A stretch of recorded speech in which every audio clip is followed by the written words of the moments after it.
Good afternoon, welcome to Flyboard Inc. Today we're going to be doing a demonstration on how to properly use the flyboard. First thing first is going to be the required gear to use your flyboard, and we're going to start off with the isothermal pants. Now you don't have to have an entire wetsuit, we do recommend just the shorts, but that's up to the user. The next thing being is going to be a Coast Guard approved life jacket.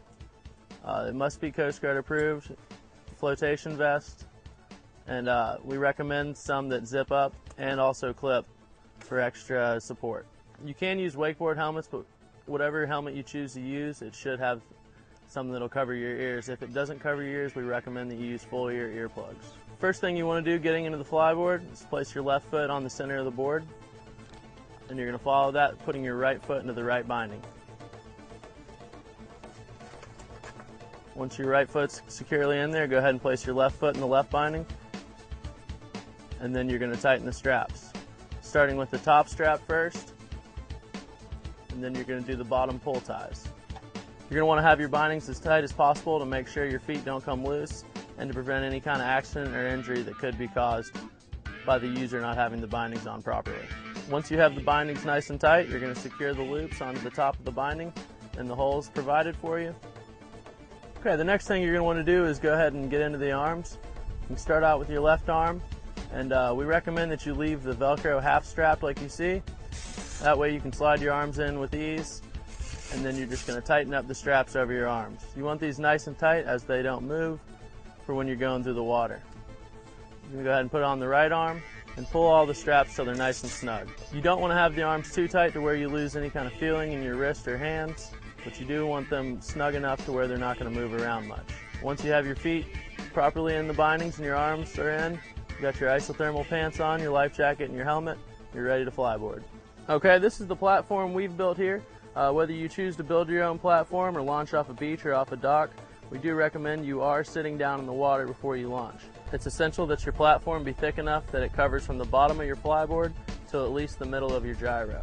This will prevent the gyro from snagging on your platform, which could cause serious injury or drowning. Alright, so once you're all strapped into the flyboard, first thing you're going to do is you're going to go ahead and stand up, and you're going to jump feet first into the water. Now once you're in the water, the operator on the jet ski can go ahead and start the jet ski.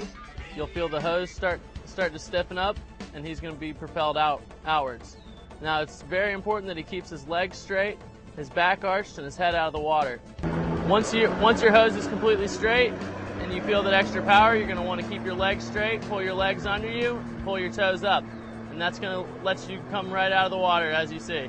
Now, in controlling yourself out of the water, it's all going to be in your toes. So you lightly point your toes forward, you'll move forward.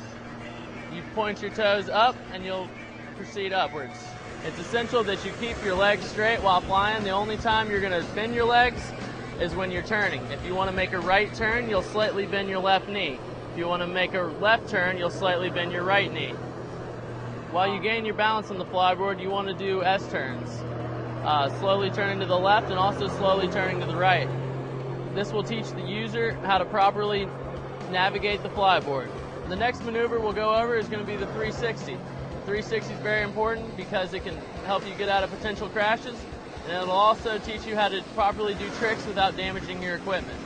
When doing the 360, you want to make sure you're doing a real 360 on top of the gyro, not just doing a 360 loop over the hose. Another thing you're going to want to learn is how to do a 180 and ride backwards. Learning how to ride backwards will keep you out of many potential falls, and they'll also help you learn how to do more advanced tricks.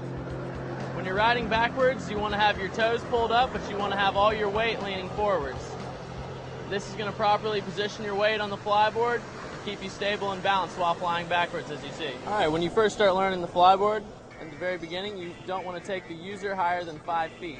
It's very important that the PWC operator never give the flyboard user more than 4,500 RPMs.